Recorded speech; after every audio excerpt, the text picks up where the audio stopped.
Buongiorno amici, Buongiorno a tutti. eccoci qui con Elisabetta perché è proprio il caso di essere in due perché come sapete sul canale YouTube lavoriamo in due. Elisabetta è preziosissima, indispensabile, lo dico francamente. Insomma, è un momento importante per noi perché abbiamo raggiunto i 300.000 iscritti e vogliamo quindi dirvi con tutto il cuore grazie. Non è un grazie formale, credetemi, perché questo numero da solo non significa nulla se non racconta quello che abbiamo fatto insieme in questi anni. Dico insieme proprio, perché qui non si è trattato semplicemente da parte vostra di ascoltare dei contenuti magari divertenti, leggeri, quelli che aiutano a far passare il tempo. Si è trattato in sostanza di iniziare a leggere testi complessi, spesso considerati pesanti, quindi il numero di 300.000 è un grande numero, ma li abbiamo letti in un modo diverso. Li abbiamo letti fermandosi su dettagli che spesso passano inosservati, magari una parola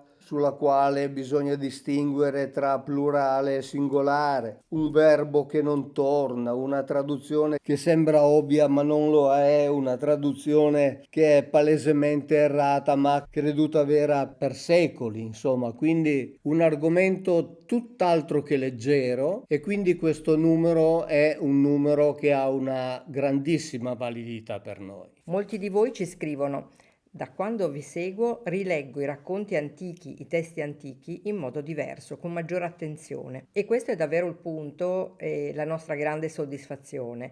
Infatti, quando inizi a notare certi elementi, non riesci più a ignorarli e cambia tutta la tua prospettiva. Sì, tra l'altro quando ci scrivono di testi antichi, molti ad esempio fanno riferimento mica soltanto alla Bibbia, Certo. no? Fanno riferimento esplicito, per esempio all'Iliade e all'Odissea, e dicono che rileggere l'Iliade e l'Odissea alla luce di un altro tipo di interpretazione, non mitica, ma sempre col concetto del facciamo finta che, è tutta un'altra cosa. Ma tornando alla Bibbia, un esempio fondamentale, quello su cui tutto si basa, è il fulcro da cui tutto dipende, che è il termine Elohim, perché come abbiamo già detto, se Elohim vuol dire una cosa, la Bibbia è un libro di un certo tipo, se Elohim invece vuol dire un'altra cosa, cioè non Dio, e vuol dire un'altra cosa,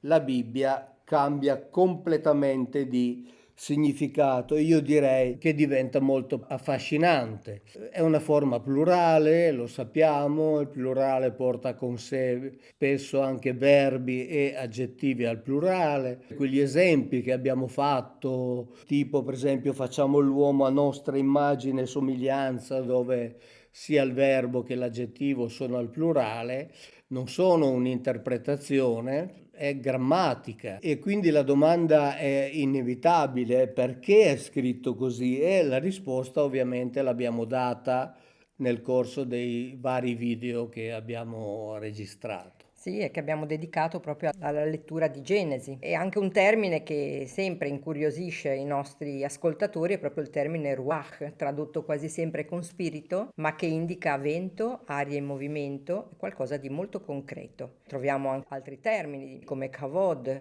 che viene tradotto teologicamente con gloria, quando descrive invece qualcosa di pesante, qualcosa che si muove, che scende, si alza. E questo ce lo conferma anche Ezechiele, il profeta, quando afferma di aver visto e non di aver immaginato o sognato. Ma noi non abbiamo fatto altro che partire da qui, in sostanza leggere il testo per quello che dice e questa metodologia ci ha portati ad affrontare temi anche complessi. Per questo dicevo prima il numero che abbiamo raggiunto è importante perché non è facile seguire da parte vostra temi complessi che noi cerchiamo comunque di trattare con semplicità in modo che il tutto sia comprensibile per tutti.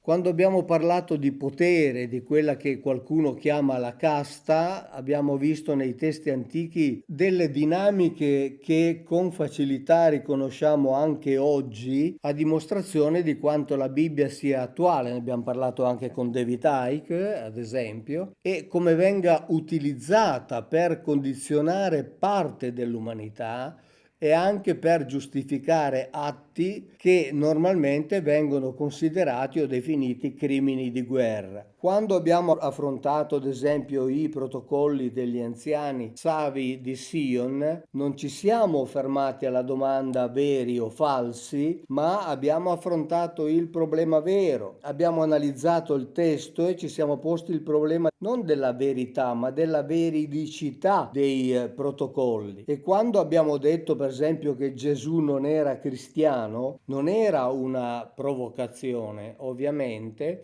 ma una constatazione storica, se si leggono le fonti nel loro contesto. Argomenti pesanti, insomma, argomenti non facili, eppure più di 300.000 amici fanno formalmente parte di questa comunità. Possiamo dire che la Bibbia purtroppo sta diventando, se letta in maniera letterale, sempre più attuale. E sorge quindi la domanda: cosa dobbiamo credere? Stiamo leggendo davvero il testo o ciò che ci è stato insegnato su questo testo? Perché tra testo e interpretazione spesso, come dici tu Mauro, c'è una distanza abissale, ed è una distanza che non riguarda solo i testi antichi, perché siamo circondati da interpretazioni già pronte, affermazioni decise dalle diverse fazioni politiche, e raramente abbiamo il tempo di verificare. Però, se impariamo a leggere davvero, iniziamo a riconoscere questi meccanismi che erano del passato, ma li ritroviamo anche nel presente. Direi che forse questo è proprio il motivo per cui siamo arrivati fin qui insieme a tutti i nostri amici. Non perché abbiamo trovato delle risposte definitive, ma perché abbiamo iniziato a fare domande più precise, e ricordo che il dubbio è il sale dell'intelligenza, è il nutrimento dell'intelligenza, non l'accettazione passiva, ma il porsi delle domande è fondamentale, soprattutto quando si parla di testi antichi, dove la lettura non è facile, la comprensione non è facile stabilire se erano scritti veramente così. E allora il nostro grazie è proprio questo: voi vi fermate ad ascoltarci, voi ci osservate, grazie perché non vi accontentate della prima spiegazione, ma andate alla ricerca della comprensione, che è proprio lo scopo di questo lavoro, insomma. È veramente un grande onore far parte di questa grande comunità, quindi intanto 300.000 grazie a ognuno di voi e a tutti i modi diversi di leggere, di interrogare, di mettersi in discussione e anche di interagire con noi, con i vostri commenti che sono sempre davvero graditi. Certamente, proseguiamo così con il nostro rapporto e quindi per ora vi salutiamo, vi ringraziamo per l'affetto con cui seguite il nostro canale. A presto e alla prossima. Ciao! Ciao!